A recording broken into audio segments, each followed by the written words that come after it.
Здравейте, господин Цветанов. Здравейте. Сега първо два въпроса от името на господин Бареков, които получих в търсене на баланси по телефона, в слушалката.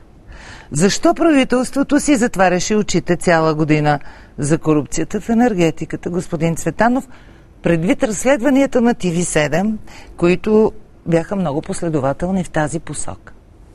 Смятам, че правителството взе едно изключително важно политическо решение за спирането на проекта АЕЦ Белене, след което беше организирана подписка от опозицията, за да може да се проведе референдума, който даде много ясен знак какво е решението и каква е подкрепата на българското общество в тази посока. Затваряхте ли си очите за разследванията на ТВ7 за корупцията в българската енергетика? Не, разбира се. И там, където имало достатъчно факти, данни, са предприемани съответните мерки, които се предприемат от компетентните органи в държавата. Какви мерки? Всичко, което е свързано с образуване на досъдебни производства, дори в момента разсекретяването на класифицирана информация в българския парламент и това, което в момента се прави от Комисията по корупцията в 41-то Народно събрание, също допринесе за това, което в момента наблюдаваме.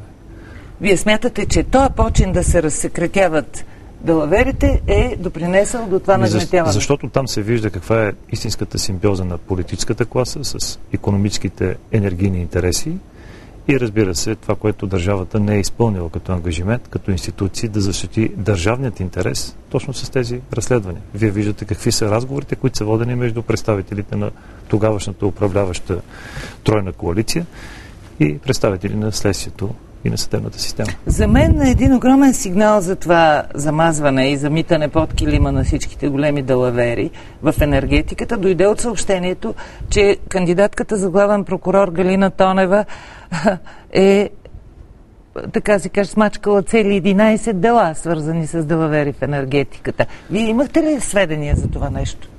Преди това?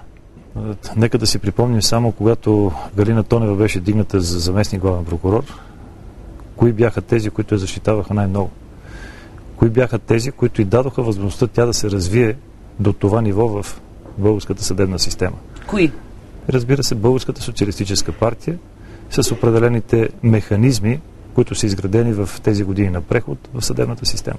Още един въпрос към вас от господин Бареков. Ако теорията на Коритаров и Йордан Соколов е вярна, защо, в смисъл, че има поръчител отвън, че има диверсия, така да се каже, от руските специални служби, заради спирането на проекта АЕЦ Белене, защо полицията не успя да опази мира на протестите? Нека да ви върна една година по-назад. Вие знаете, тогава имаше протести, които бяха за високите цени на горивата. Тогава се създаде едно сдружение Сила. Сила, да. Което определено си имаше съответното финансиране, за да могат да си реализират всички тези мирни протести и да оглавят това недоволство на хората, което беше справедливо. Това, което наблюдаваме днес, представителят на Сила за Благоевград беше на Конгреса на Българската социалистическа партия само преди няколко седмици. Тя излезе публично, за да говори и да се възприеме от хората като лидер на протеста, който беше проведен в Благоевград. Впоследствие се получи леко разминаване, но това, което мога да кажа е, че хората действително в момента живеят зле и това е функция на всичко това, което се случва през последните години. Но нека да погледнем какво се случва в цяла Европа, защото цяла Европа в момента е в една тежка икономическа финансова криза. За голямо съжаление, в България тя е 23 години, а в Европа тя е в последните 3-4 години. Какво проспахте, господин Цветанов? Какво пропуснахте? В какво не се вслушахте? Все пак сега това, което виждам по улиците, е една огромна неприязън към управлението на ГЕРБ. Вие усещахте ли зараждането на това недоволство? Чувахте ли упреците за двойни стандарти? За това, че прекалено така да се каже, се спрестаравате да бъдете отличници пред Европа, а тук хората започват да гладуват? Това, че се престараваме да бъдем отличници, както вие го казвате, беше за да може да се повишава кредитния рейтинг на държавата, да могат да идват чужди инвестиции, защото нека да припомня само миналата година концесията, която беше дадена в Черно море. 80 милиона лева влязаха само от това, че започват проучванията за добив на нефт и газ в Черно море. И си задаваме въпроса, защо тези 20 години е нямало такъв инвеститор? Защо българското правителство не е търсило подобен инвеститор за да направи? Защото там, поне по предположенията, които има в момента от тези инвеститори, Рапсол, ОМВ, Тотал, може би след 3-4 години България ще може да изважда от недрата на Черно море газ и нефт, които да задоволява вътрешното си потребление. Това са важни моменти, които трябва да бъдат ясни. И това, което правителството направи, е да може действително при тази финансова стабилност да дойдат тези милиарди, които идват от Европейския съюз и тази солидарност, която дава Европа, за да може България да не бъде толкова бедна държава. Но тези пари се дават за инфраструктура. Тези пари се дават за сфери като земеделие, като образование. И те отиват там. Затова и на протеста, който беше в подкрепа на правителството Борисов, дойдоха и животновъди. Защото за първи път в управление на страна Европейския съюз дава субсидия, която българското правителство успява да защити това производство. Вестник преса нарече този протест държавен протест, животновъди. С кое е държавен протест? Че видяха някои от кметовете. Аз веднага ви давам примери. Мога ли да ви кажа, че в Бургас 300 милиона лева са влезли инвестиции и това, което дойде от Европейския съюз като солидарност в мандата 2007-2011 на Димитър Николов. Защо? Нека да си спомним какво се случва в момента и във всичките други общини. Това са милиони левове, които влизат точно от оперативните програми. Това подобрява инфраструктурата, това дава възможност за инвестиции, това дава възможност зърнопроизводители, животновъди и всички тези, които са в сферата на земеделието, да работят и да развиват. Има лош вкус в това според доста хора. Да излиза някакъв човек. Имаме връзка с МИЕТ, между другото, и с Моника Гаджанова и с протестиращите там. Тъмън, че имате възможност да се чуете и видите очи в очи. Само да довърша. Лошия вкус, някакви нелепи надписи, Бойко кръстникът на свиневъдите. Това дава повод за подигравки. Това дава повод хубавите неща, които се правят, да бъдат осмяни заради лошия вкус. Някой отиде ли да попита този човек, който е дошъл с тези животни, да попита защо той идва с тях? Някой попита ли? Не. Попитахме тези, които всъщност хвърляха камъни по българските полицаи. Може би защото до сега никой не се е опитвал да ги чуе. Само искам още веднъж да подчертая много важно нещо, което да не взема да има манипулации с това, което съм казал. Да. Българските граждани съвсем справедливо излязаха и протестират за високите сметки, които получиха за януари. Защото това не отговаряше на това, което хората може би са използвали като потребление, електроенергията, която са ползвали. Но това, което е изключително важно да се знае, че в момента тези протести, поне от това, което наблюдавам и това, което всеки един вижда, и това, което беше казано и от Йордан Соколов, шефът на Демократична левица или един от шефовете на Демократична левица партията оглавява протестите. Ние виждаме криминални структури, които вече застават в полезрението на обектива от камерите, които ги хваща.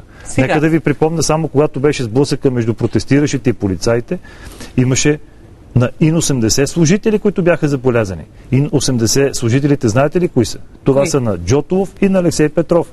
Нека да ви припомня... 80 служители? Не, ИН-80 е фирмата, 4 човека бяха забелязани, то в камерите, когато вече вие давахте всичко това от място на събитията. Това, което наблюдаваме и което колегите локализираха само преди няколко дни. Едни от наркоразпространителите също са в предните редици на тези агресивни лица, които в момента провокират всичко това да се случва. Като агресия спрямо полицаите. Полицаите стоят изключително толерантно и вчера ние виждаме в пресконференция на Българската социалистическа партия, те призовават, че има лица, които са закупили боксове, пиратки, бомбички. Ами, като имаш такава информация, защо не я споделиш официално на органите? Трябва да включим, защото ни чакат от МИЕТ. Давайте връзката с протестиращите. Здравейте, Люба. Здрасти, Моника. Тук са се събрали около 20 на протестиращи до момента и около 100 на полицаи, които охраняват Министерство на икономиката. И сега веднага към организаторите на протеста. Имате ли бомбички, боксове? Кой? Не, имаме българското знаме. Днеска сме с българските знамена. И провокации призоваваме към всички да не позволяват. Нека всеки гражданин да бъде охрана на протеста. Когато забележи такива лица, да сигнализира на органите на реда, на организаторите, наистина да опазиме мира. Искаме протеста да си протече мирен, искам да покажем на хората, смисъл на управляващите, че наистина народа има техническата мощ, която и вече е организиран като общество. Добре. Надявам се днеска да има майки, деца, знамена, усмивки. Искам всичко да мине наред. Искаме този протест да го нарекат протеста на свободата. Янко, може ли един въпрос да задам? Интересно. Моника, имам въпрос към Янко. Направиха ли така, че всички форуми, инициативни комитети да уеднаквят позициите си, с които ще отидат при президента Плевнелиев? Вашите искания се разминават. Кои са нашите се разминават? Ами, поне 3 групи. В Сливен имаше среща, вие оттам се връщате. Ние бяхме в Сливен. Вижте, и тук имаше 2 срещи. Исканията, под които излизаме вече трета или четвърта неделя, те са едни и същи. Дори в Сливен успяхме да ги доразвиеме. Как едни искат служебен кабинет, други искат експертен кабинет. Кои са те хора? Само да кажа, като някой иска нещо, да си покаже уведомлението, къде го е представил и кои граждани са застанали след него. Защото ние си заставаме с лицето, репутацията и абсолютно всички мерки, които биха интересува ли ви какво искаме и докъде сме стигнали? Много ме интересува, точно така. Искате в момента ДДС върху тока да падне? Не, слушайте. Ние продължаваме да се бориме срещу високите сметки и срещу монополите. Как? Дори призоваваме. Направили сме искания, мисля, че са около 12, които бяха внесени във всяка една институция. Дори господин премиера ги коментира, после си подаде оставката. Също ги доразвиваме. Госпожа Фандъкова да спре делата на топофикация към гражданите на София до доказване на легитимността на сметките и нещо друго. Партиите абдикираха. Къде са? Ние трябваше да разшириме исканията. Тоест, ние искаме обществен съвет. Искаме обществен съвет към президентството, президента да застане за тази народна кауза, да влезнат вътре експерти, браншови организации, специалисти, които да изготвят програма. Парламента не трябва да бъде разпускан и да има програмно правителство, което да върви по стъпките на обществения съвет. Значи това са исканията на хората да продължи да работи. Искам да помоля Дончо и Янко да изслушат въпрос на бившия вице-премиера в оставка и министър на вътрешните работи в оставка Цветан Цветанов. Здравейте, аз искам първо да ви благодаря за призива за толерантност и гражданска позиция, която да бъде в рамките на демократичното общество. Това, което искам да ви попитам в момента, когато вече вие сте като лидери на този протест, това означава, че вие може би ще бъдете избрани да ги представлявате в съответните институции, които имат компетентност да решават тези проблеми. Едната от тези институции, това е българския парламент.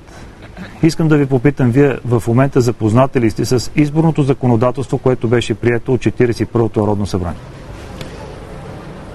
Запознати ли с изборното законодателство, прието от 41-то Народно събрание? Запознати сме. И в случая ние търсиме... Още веднъж запознати ли сте? Да, запознати сме, искаме мажоритарен вод. Не искаме тази система да продължи по същия вид, защото тя не работи. Благодаря ви. Но промени в избирателния кодекс може да направи този само да попитам нещо. Да направи Народното събрание с 2/3 от гласовете. Не ни трябва Велико Народно събрание в момента. Само нещо да попитам. В момента,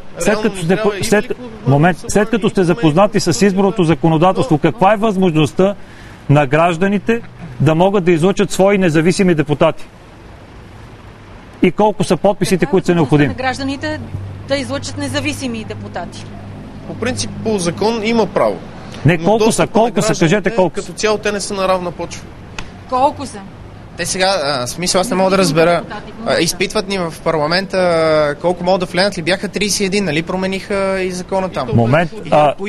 Те влизат с партийните листи. Сега какво си говорим за... Извинявайте, мога ли само да ви поправя нещо? Янко и Дончо, чуйте една възможност. Извинявайте, понеже казахте, че сте запознати с изборното законодателство, което беше прието, явно не сте го прочели. Само да ви кажа, че изборното законодателство, което беше прието, дава възможност на лица от гражданския сектор, които съберат 5000 подписа от областта, в която са живеели тези избиратели, можете да участвате, да се регистрирате като независими депутати и разбира се с подкрепата на гражданското общество да намерите място и представителност в българския парламент. Само нека да кажа, че от тези 5000 бройки лица, които трябва да бъдат подписали се, старата нормативна уредба беше за 10 000 подписа, за да може да има издигнат независим депутат. Отворена е възможността за представители на гражданското общество. Моника, явно, че и Янко и Дончо не искат да слушат. Не искат да чуят какво им говори. Те в момента ги задържам тук, защото смятат, че до момента избирателният кодекс не е приложим, въпреки че вице-премиера обяснява, че 5000 подписа от областта са достатъчни, за да влезете и да се кандидатирате. Идеята е, мажоритарната система ще изчисти в момента бацилите, които са вътре. Ние не искаме да се кандидатираме. Кажете на Цветанов, че ние не искаме да влизаме в парламента. Ние искаме те да излязат от парламента. Защо трябва да гласувам за някаква личност на някаква партия и той да си вкара някаква квота? Аз не ги познавам тези хора. Те са като жив организъм. Там не се допускат кадърни хора с морал. Те се приемат хората с морал като антитяло и те ги изхвърлят. Партиите трябва да прекратят съществуването. Значи само да напомня, че България е парламентарна република. Точно така. И така или иначе ще има представители на българското общество в българския парламент и това е нормалната форма, която е приета по Конституция. А не да си... Питам, 23 години се доказаха, че не работи този модел. На миналия протест имаше един референ, че тази държава не ме представлява. Ограничени са правата на граждания за контрол над властта. По никакъв начин ние не можем да окажем контрол. Търсиме всякакви институции. Никой не ни обръща внимание. Излизаме на улицата, те абдикират. Остават народа си на улицата. Имам питане към господин Цветанов. Поне се познавате с Делян Добрев. Питайте го дали не сме ходили със същите искания преди да се случи всичко това. И защо тогава не взе държавата мерки, а последния момент тръгна да работи. И питайте дали не е имало среща с омбудсмана, с Емерджиев и дали не сме изчерпали всички мерки, които сме могли и са ни законово предоставени. С кого още трябва да се виждаме? Ние за това в момента не преговаряме. Ако имат искания, те ще се входират. И чак след като излезнат и се предоставят на гражданите за дискусия, тогава може да се върне отговор. Ние не сме представляващи всички граждани. И това трябва да се знае. Така че всичко, което тече като кореспонденция, ще бъде пуснато във всички фейсгрупи, така че от тук нататък нещата са прозрачни, както трябваше да бъдат. Дилян Добрев ви е чул, Дилян Добрев ви е слушал. Знаете, че има и тристранка, на която се обсъждат важни проблеми, които са свързани с синдикати, работодатели и изпълнителната власт. И неправителствения сектор винаги присъства. Разбрах. Моника, нека тръгват момчетата, сигурно по-късно пак ще се свържем с тях. Нека... Сега имаме едно кратко включен. Благодаря на Моника Гаджанова, на Янко и на Дончо. Протестите започват по-късно. Ще търсим връзка отново с тях. Не се чуват взаимно бившият министър, вече бивш Цветан Цветанов и протестиращите. Сега с Варна една кратка връзка. Даже баба ме тук на улицата. Добър ден. Здравейте от Варна. Мария, здравей. Добър ден от столицата на бунта. Здравей, Люба, здравейте и на нашите зрители. Иван Петров, едно от лицата на протестите във Варна, е тук до мен. До него има още един съвсем млад протестиращ, който току-що мина случайно и реши да го поздрави. Иване, да започваме направо, тъй като нямаме много време. Вие бяхте в Сливен. Заминахте обаче без да се обадите на никой. Тук във Варна тръгнаха слухове, че има някаква завера. Има ли разцепление в редици на протестиращите при нас? Какво се случва? Първо, добър ден на всички български граждани патриоти. Никакви завери, никакви инсценации. Това е всичко една провокация. Ние имахме създаден инициативен комитет от 15 човека, които ни опълномощиха да замина и да представля. Аз бях поканен, за да бъде ясно и на всички, бях поканен от всички градове.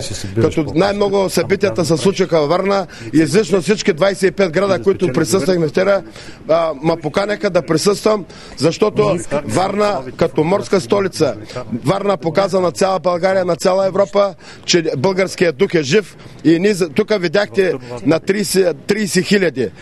Ето сега ще ви посоча тук. Вие бяхте свидетели тази снимка. Ако някой изкара така в цялата история на България, в памет на 140 годишната на Апостола, присъстваха 15 000 българи, които запаляха свежи се поклониха. И за това аз ви казах, българският дух е жив, никой да не наяхва, никой да не се прави политически дивиденти, ама не сме разбирали конституции, ама не сме разбирали за кой. Аз съм на 57 години. Имам висше икономическо образование, Национална спортна академия, менеджер за футболен менеджер съм и имах първата част на футболна академия в България. Разбрах. Сега, така, че... господин Петров, защо се боите, че ще бъдете набит? Да ми кажете. Набит ли? Да. Те искаха да ме убият, не да набит. Защо? От кого? Кой да ви убие? Кой да ви набие? Ама вие си заключете, цяла България се извържи. Ами от тия деца страхуват да ни сърват кокала.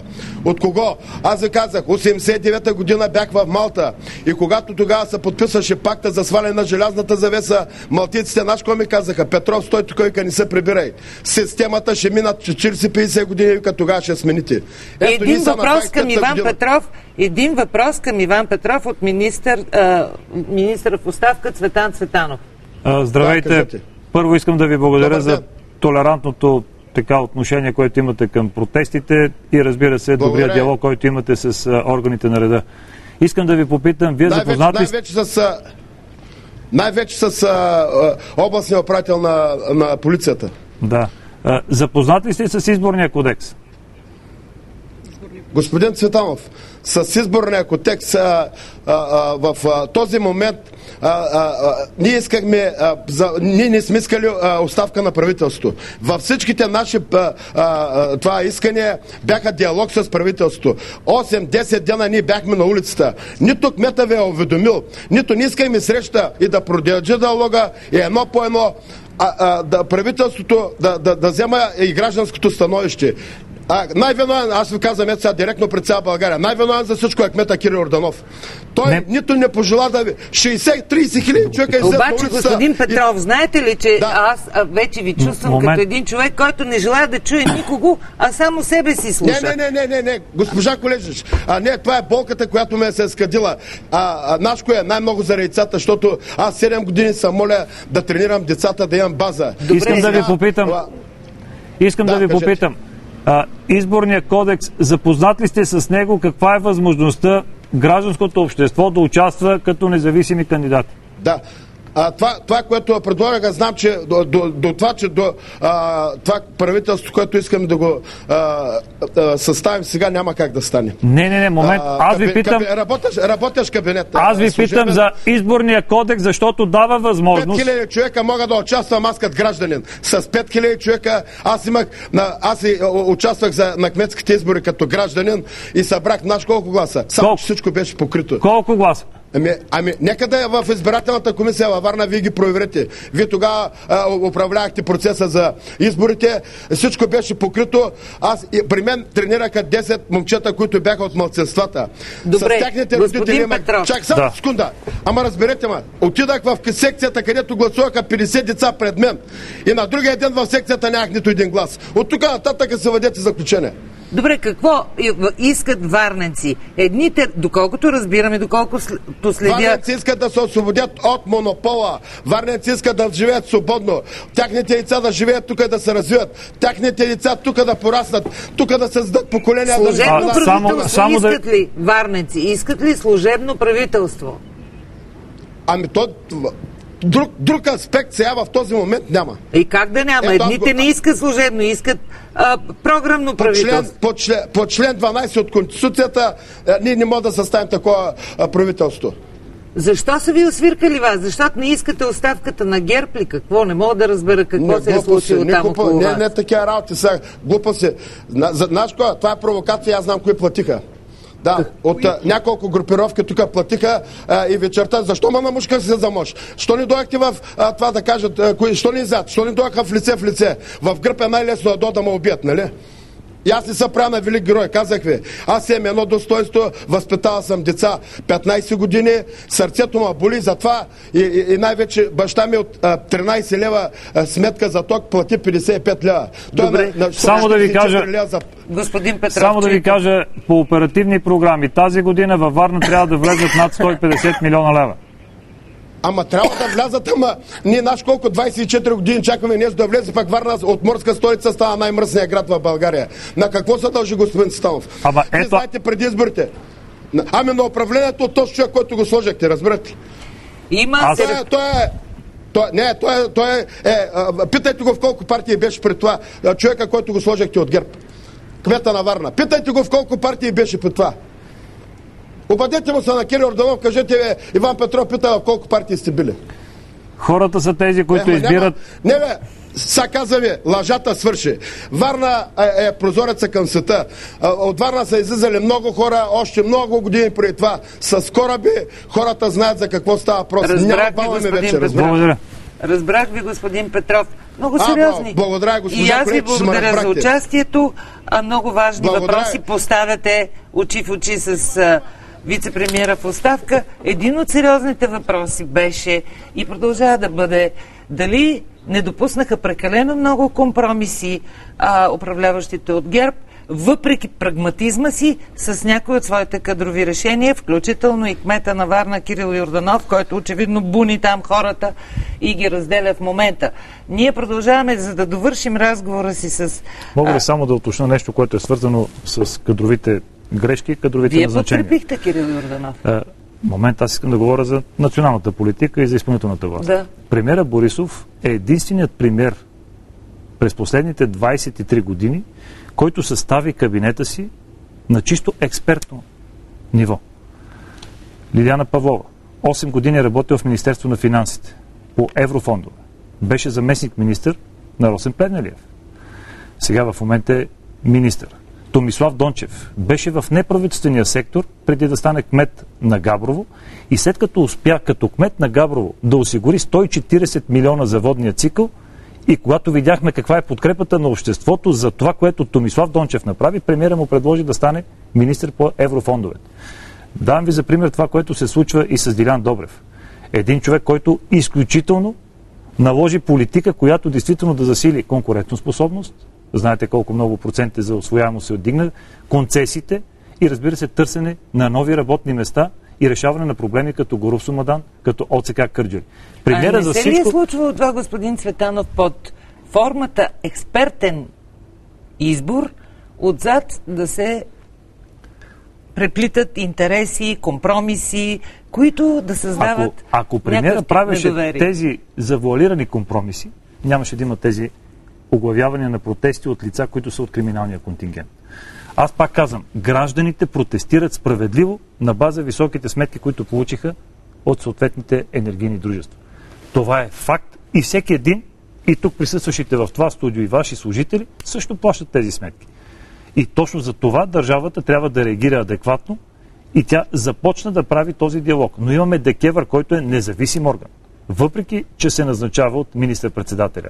И това, което беше казано от премиера преди половина година, назначаването в ДКЕВР да става с квалифицирано мнозинство от българския парламент, за да се носи тази отговорност. Нека да има, гражданска квота, нека да има.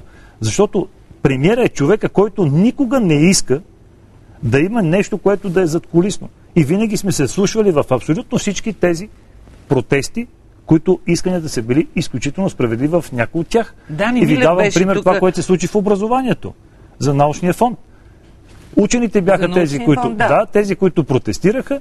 Премиера веднага назначи проверка. В рамките на нормалното време, за да се извърши тази проверка, взе кадровите решения. Трайчо също по същия начин. Ето това, което ме питахте в началото. Как се борите срещу енергийната мафия, да речем? Премиера, всички ние знаехме, че Трайчо е подвластен вече на определени икономически кръгове. И в тази връзка ние видяхме, че той не си е свършил основните задължения, което беше една от реалните политики за конкурентоспособност. Влязаха много малък процент, около 4-5%. В момента Дилян успя да увеличи това да стане на 700-800 милиона лева, които влезаха до средния и малкия бизнес. Дани Милев беше тук, трети път се опитвам да ви кажа, миналия път, по време на тръгналите протести. Той каза, че още преди 2 години гражданското движение днес са внесли 700 хиляди подписа, алармиращи за безобразията на ЕРП-тата и на електроразпределителните дружества и никой не им обърнал внимание. Седнахте ли поне да помислите тези дни, къде се забавихте, къде проявихте инертност, къде мислихте, че може да се отложи въпрос? Направихте ли си тая равносметка? Забавихме се от гледна точка на това, че нямахме адекватно противодействие на тези сценарии, които някои зараждаха, и те бяха дадени като послания, дори от лидерът на ПЕС, който каза, ако не по демократичен начин, това правителство ще бъде свалено по недемократичен начин. Ние знаехме, че от тези протести, които започнаха, пак искам да кажа, справедливите искания на българските граждани, обаче тези, които почват да овладяват, тези, които започват също вече да се идентифицират с тях и да подпомагат това да се случва. Вчера виждам на дебата, който беше Поли Карастоянова, която е фактор в ГОРД, Слави Бинев. Вчера виждаме лица, които са свързани с евролевицата, също са на протестите пък и на масите, които се провеждаха в Сливен. Има толкова неща, които в момента хората ще разберат, но ще бъде доста по-късно. И това, което е изключително важно да се знае. България е парламентарна република. България има възможността гражданското общество да участва в контрола на изпълнителната власт. Писнало име на хората, господин Цветанов. Факт. Има някакво наистина тежко отвращение от партиите. Факт. Но нека да погледнем какво се направи през тези години. Защото в момента нека да видим какво се случва в други държави. Вчера в Великобритания от 35 години пада кредитния рейтинг. Италия също е пред подобно решение, което ще бъде обявено, може би, съвсем скоро. Голяма грешка ли беше Симеон Дянков? Това е кадрово решение, което премиерът е взел и аз не бих искал да коментирам, но това, което даде като ясен знак, много ясно, само преди 2 дни, премиерът каза, че при нови избори, които ще бъдат проведени, и при ново формиране, ако има такъв мандат, възложен на политическа партия ГЕРБ, Симеон Дянков няма да участва в следващ кабинет. Защо се наложи такова рязко разграничение изведнъж, пак в последния момент? Какво се разкри? Какво стана ясно? Смятам, че тук може би една от грешките, които допуснахме, този баланс на финансовата стабилност и социалната политика. Въпреки, че за тази година ние сме осигурили 600 милиона за пенсии, които ще започнат от 1 април, и 200 милиона е увеличен бюджета за социални дейности, за да може действително тези, които са безработни, да могат по програми, които са по време на заетост, по други социални програми за преквалификация, да могат да бъдат ангажирани и да може действително да създаваме предпоставка за нови работни места. Изненада ли ви този изблик, поне този, който се вижда по улиците, на неприязън, на омраза направо към ГЕРБ? Това усещане, че ГЕРБ трябва също да бъде набутан, въпреки че е на нова партия, в обвинените от преди виновните партии на прехода. Ако ми позволите само да кажа как се създаде ГЕРБ. ГЕРБ се създаде с гражданско сдружение Граждани за европейско развитие на България. 2005 година, когато бяха приключили парламентарните избори. 2005 година ние започнахме вече да правим подготовката за сдружението. 2006 година, в рамките на 1 година, ние създадохме структури на гражданското сдружение в цялата страна. И ние започнахме да провеждаме кръгли маси по секторни политики.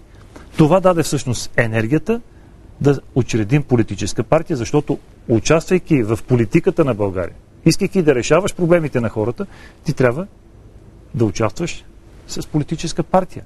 Разбира се, има форми и да участваш независим, както го направи премиера Борисов в 2005 година на частичните избори в София. С инициативен комитет събрахме необходимите подписи, които бяха достатъчни, за да се регистрираш, и успяхме да спечелим доверието на хората. Има форми и възможности, които и днес могат да... Давате ли си сметка?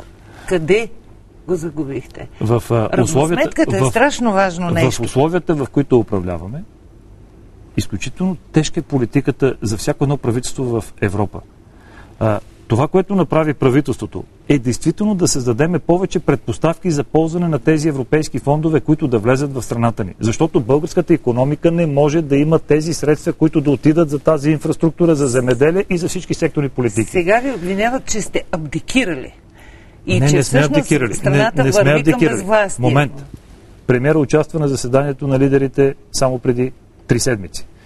Там България е една от малкото държави, която успя да защити и да увеличи бюджета си за новия финансов програмен период и ще получи 15 милиарда евро, това са 30 милиарда лева. България трябва да плати задължителните си вноски като член на Европейския съюз, които са в размер на 3 милиарда евро, Или това означава, че нетно ще влезат в новия финансов програмен период 24 милиарда лева чисти пари, които ще отидат за развитието на регионите. Това, което видях обаче на някои от тези протести, убеден съм, че това бяха провокатори. Смърт на НАТО, смърт на Европейския съюз, палиха знамето на Европейския съюз. България в момента е част от Европа и Европа е силна, когато тя има своята солидарност към по-бедните държави, да могат те да се развиват. И това беше решението, което беше направено. Това, което казахте, абдикирахте ли? Ние знаехме, че Станишев с неговото послание. Ето, давам ви за примери вчера. Кутев това, което казва за бомбички, за пиратки, за ножове, за боксове. Те имат сценарий, който го реализират в момента. Ако правителството не беше подало оставка, аз ви уверявам, че те щяха да направят всичко възможно да провокират българския полицай да прибегне към сила, за да може да защитиме обществения ред и сигурността на държавата. Сега ми кажете прогнозите ви.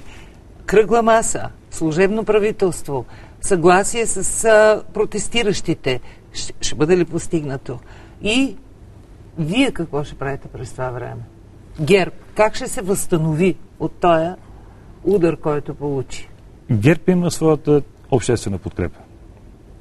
ГЕРБ има своите структури и в момента ние правим тези срещи с нашите симпатизанти, членове и мога да кажа, че след като подаде оставка правителството, много са хората, които до сега не са били гласували за ГЕРБ, но застават подкрепа на ГЕРБ. Защото ГЕРБ е единственото правителство и то в условията на тежка финансово-икономическа криза, която направи нови детски градини, направи нови спортни зали.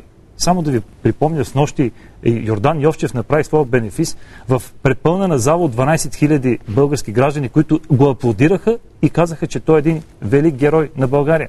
Един най-добър посланник, който България има. Преди това, което това, което направихме за българските зърнопроизводители, за българските животновъди, за тютюнопроизводителите, за всички тези, които са в секторните политики, в образование. Очаквате ли признателност? Вярвате ли? Аз винаги смятам, че разумът трябва да наделее. И винаги съм убеден, че при тази емоция, която има в момента, тази ескалация, която в момента наблюдаваме, как има някои, които искат тя да продължава, представете си, ако премиера Борисов не си беше подал оставката, какво ще да се случи в България. Има много представители на организираната престъпност, които имат огромен ресурс, които имат много нарушени интереси. И аз мога да ви кажа, къде беше гражданската позиция, когато министър Цветанов с вътрешно министерство успяхме да задържиме наглите. А вие знаете ли, че 2 години и половина имаше 18 отвличания? Това значи всеки месец имаше отвличания. Някой подкрепи ли жертвите на престъпността? Те сега след малко пак ще бъдат тук. Момент. Нека да си припомним какво се случи с килърите. Някой излезе ли да защити жертвите? Не Министерство на вътрешните работи. Някой излезе ли да защити... Защо това не се случи? Някой излезе ли да защити... Защо не се случи, господин Цветанов? Момент. Обществото да... Някой излезе ли да говори по Брендо, когато беше задържан, който е обвинен за 40 тона кокаин от Южна Америка за Европа, добре, което означава, че идват и в България подобни неща. Защо не получихте подкрепа за това? Защото винаги съм казал, че тези, които подкрепят политиката на правителството, те не са хора, които ще излизат по улицата. Те са хора, които са мислещи, които работят и които действително подкрепят това, което правим. Тук искам отново пак да подчертая, за да няма спекулации. Добре. Изцяло подкрепяме справедливите искания на българските граждани, които излязаха и изразиха желанието си и мнението си, защо протестират. В момента обаче, вие виждате как веднага започват определени лица да вземат лидерски позиции, незнайно по какъв начин и незнайно дали те самите хора, които протестират, 10, 20, 30, 50, 100 хиляди, дали знаят кои са те. Добре, господин... А когато разберат кои са те, тогава вече ще бъде късно. Мислите ли? Ами мисля, защото демокрацията, колкото и да е добра, колкото и да е лоша, по-добро от политически партии няма. Аз го казвам това, защото сме минали през този период. Когато премиера Борисов се кандидатира за кмет на София, той каза, партии не ни трябват. Никакви партии с лицата си ще играеме на тези избори и така трябва да правим и напред. Обаче в последствие, когато вече хората искаха да има някаква промяна и искаха да има политическа формация, която да ги представлява българския парламент, тогава всъщност видяхме, че единственият начин за да участваш в едно управление и да отговориш на очакванията на хората са партиите. Въпросът е, че сега е криза, безпътица и изглежда, че няма как да се излезе от този омагьосан кръг. Защо да няма как? Не щем партии, не искаме това, не искаме... Не, защо? Какво да направи Плевнелиев? Как ще разпознаем, че той... Диалога е формата, по която ще могат хората да преценят. Защото когато има излъчени представители на протестиращите, те ще седнат и с представителите на всичките политически формации. И когато бъдат назначени изборите, тогава хората ще могат да преценят. Този предлага това, този предлага това, този сме видяли какво е направил, този не знаем какво ще направи. И хората ще преценят. Това е демокрацията, разбирате ли? Премиера Борисов или ГЕРБ, ние знаем, че не можем да бъдем харесвани от всички български граждани. Защото това означава тоталитаризъм, това означава диктатура. И в момента се видя опозицията, това, което обвиняваше премиера. Диктатура, авторитарен режим, еднолично управление. И ето премиера Борисов каза: дами и господа, ние няма от какво да се притесняваме. Аз подавам оставка, нека изборите, което е демократичната форма, нека да бъдат избрани съответните представители, които да бъдат. Момент, тук е много важно и това, което също наблюдавахме през последните няколко месеца. Опозицията си градеше защитната теза за загубата на предстоящите избори с това, че днешното управление в лицето на ГЕРБ ще манипулират изборите. Вътрешният министър, който всъщност е участвал активно в изграждането на всички структури на партия ГЕРБ, ще манипулира изборите като такъв. Ето в момента правителството е в оставка, правителството няма да проведе тези избори.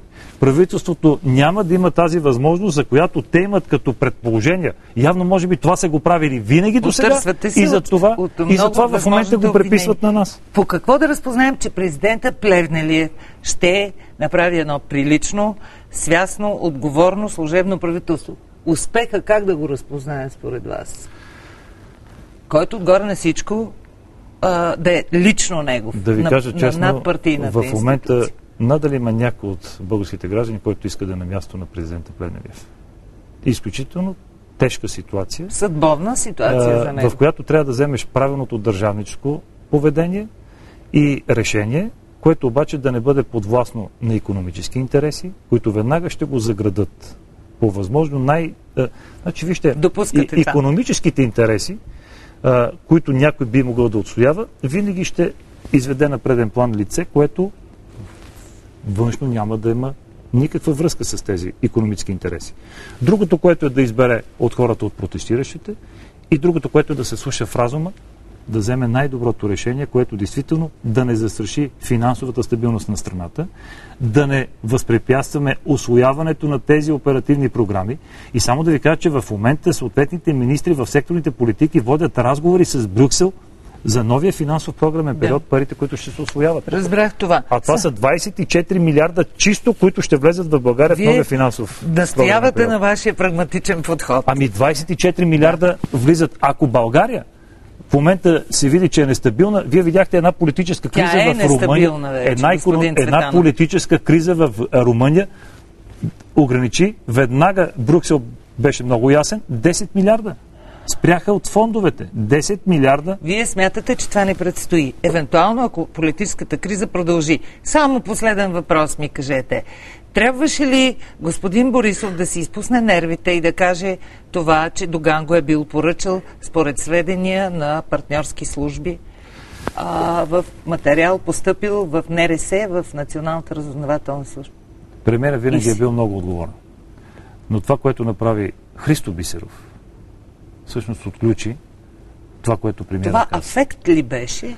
Непремерена реакция или контраудар? Какво? Винаги съм смятал, че трябва да бъдеш много ясен с констатациите, които лансираш в публичното пространство от парламентарната трибуна. Христо Бисеров изрече много лъжи, които бяха част от сценария, който се реализира в 40-то Народно събрание, за да може да се възпрепятства участието на премиера Борисов в парламентарните избори. Или в едно бъдещо управление, както в момента. Но всички отрекоха Доган да е поръчител. Разбирате ли, това беше възприето като някакъв опит да се драсне отново клечката на етническо. Знаете, че в момента България има дефицит на законодателство, което да осъществи необходимият парламентарен контрол към Националната разузнавателна служба. Но пък сегашното правителство и разбира се участието и на 41-то Народно събрание участват в изработването на това законодателство. Вие виждали ли сте тези документи? Не съм виждал тези документи, но предполагам, че това, което е казано, е истина и се надявам, че колкото по-скоро се осъществи необходимият контрол върху Националната разузнавателна служба, ще се разбере и самата истина от хората, които ще могат да бъдат оторизирани да се запознаят с това. Боите ли се за живота си? Все пак сценариите, които ние тук обсъждаме от сума ти време с Огнян Стефанов и колеги, и за които предупреждаваме, че ще се разгърнат преди изборите, влиза и посегателство върху известен политик. Нека да не чертаме чак толкова черни окраски, но това, което мога да кажа, че аз съм доста недолюбван от организираната престъпност в това, което направихме. Килърите, октопода, трафика, наркотиците, задържаните лица, които бяха за фалшивите пари, печатниците, които бяха разкрити, всичко това, което е свързано и с икономическите престъпления по ДДС схемите. Разберете, това е било направено само и единствено, защото българското правителство имаше политическа воля. И тук мога да кажа, че една от институциите, която е независима и която контролира българското правителство, това е Европейската комисия. България влезе в Европейския съюз с механизма за сътрудничество и оценка. Има доклади, които са летни и които са междинни. Разбрах. Има много ясни послания, има институции, с които българската правоохранителна система или българското правителство е работило. Това са Европейска комисия, ОЛАФ, Европол, разбира се, американските правоохранителни агенции. И вие видяхте каква подкрепа получих за това, което излезе България като позиция за разследването по терористични атаки. Ще трябва да приключваме сега. Само трябва да се върна на въпроса за това, че вие, ГЕРБ, Бойко Борисов, трябва да се борите обратно за връщането на доверието на българските избиратели. Което ви пожелавам искрено.